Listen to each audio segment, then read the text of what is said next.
Well, look, I think the speech tonight you could sum up in 3 words: boring, but radical. The speech by design was calm and dulcet tones. I challenge you to remember a single line from the speech. I mean, it was monotone. The chamber was nearly empty, and that really has characterized the first 100 days of Joe Biden, that he's tried to say nothing notable, he's tried to tweet nothing notable. I think they've made the political decision that many people were tired of the drama of the previous 4 years, and they wanted something calm. And so, but Joe is deliberately being boring, but the substance of what he's saying is radical. This is the most radical first 100 days of any president in the history of this country. This makes Barack Obama look mild and moderate. You look at what Joe Biden stood up there tonight and said. He said, number one, we're raising taxes. We're raising every tax. If you pay taxes in America, your taxes are going up. He said that they're going to raise individual income taxes, they're going to raise corporate income taxes, they're going to raise taxes on small businesses, they're going to raise capital gains taxes, they're going to raise the death tax. Every tax is going up, and it's to the tune of trillions of dollars. Look at what Joe Biden didn't say tonight. He didn't say we're opening up small businesses. He didn't say we're getting people back to work.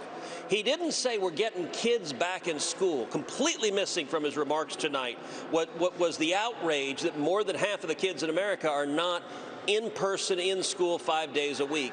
And he provided zero solution to the crisis at the border that he caused. He pretended it didn't exist.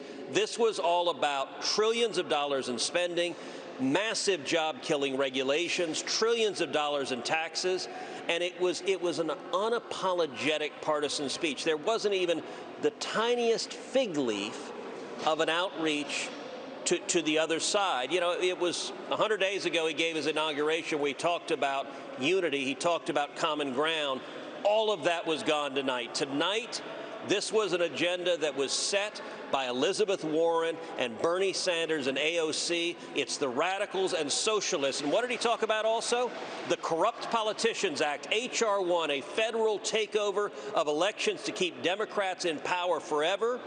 And he didn't once reject the radical Democratic plan we saw introduced this last week to pack the U.S. Supreme Court with 4 new liberals.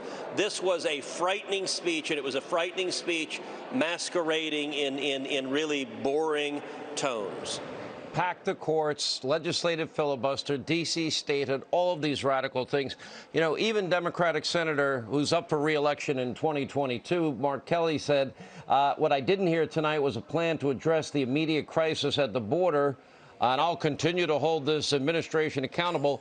That sounds like a senator to me that's afraid of the coming election, Senator Ted Cruz. That's what I hear from Kelly tonight, Senator Kelly tonight. Oh, sure. Mark Kelly has voted identically to Bernie Sanders. And it's actually a contrast. You know, Kyrsten Sinema, the other Democrat from Arizona, has shown some real courage. She and Joe Manchin are the 2 Democrats who are the only thing standing between ending the filibuster, making D.C. a state, packing the courts, the Corrupt Politicians Act. And Mark Kelly hasn't shown a fraction of the guts that Kyrsten Sinema has shown or Joe Manchin has shown. You know, I got to tell you, Sean, the most radical line tonight was when Joe Biden said, "We the people is the government."